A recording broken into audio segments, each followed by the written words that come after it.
మీ business ఏదైనా మీ ఊర్లో promotion చేయాలంటే అది సుమన్ టీవీతోనే సాధ్యం. ఇప్పుడే సంప్రదించండి.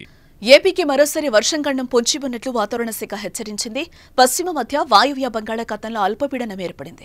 ఇది ఉత్తరంగా పయనించే క్రమంలో ఒడిశా, బెంగాల్కు ఆనుకుని వాయువ్య బంగాళాఖాతంలో ప్రవేశించి వాయుగుండంగా బలపడుతుందని ఇటు వాతావరణ కేంద్రం చెప్పింది. వచ్చే 3 రోజుల పాటు ఆంధ్రప్రదేశ్, తెలంగాణలో వర్షాలు పడనున్నాయి. కోస్తా ఆంధ్రాలో భారీ వర్షాలు, రాయలసీమలో మోస్తరు వర్షాలు పడే అవకాశం ఉందని వాతావరణ శాఖ తెలిపింది. ఉత్తరాంధ్రలో తీరం వెంబడి గంటకు 55 కిలోమీటర్ల వేగంతో గాలులు వీస్తున్నందున మత్స్యకారులు సముద్రంలో చేపల వేటకు వెళ్లరాదని హెచ్చరించింది. అటు తెలంగాణలో మరో 4 రోజుల పాటు భారీ వర్షాలు కురిసే ఛాన్స్ ఉందని వాతావరణ అధికారులు తెలిపారు. నేడు గద్వాల్, మహబూబ్ నగర్, నాగర్ కర్నూల్, నారాయణపేట్, వనపర్తి జిల్లాలకు వర్ష సూచన చేసింది హైదరాబాద్ వాతావరణ కేంద్రం. అటు హైదరాబాద్ లో మోస్తరు వర్షం కురుస్తుందని పేర్కొంది. పలు జిల్లాలకు ఎల్లో అలర్ట్ ను జారీ చేసింది. పలు జిల్లాల్లో ఉరుములు, మెరుపులు, ఈదురుగాలులతో కూడిన వర్షాలు కురిసే అవకాశం ఉందని చెప్పింది. అలాగే ఈ నెల 9 వరకు పలు జిల్లాల్లో అక్కడక్కడ భారీ వర్షాలు పడతాయని హెచ్చరించింది.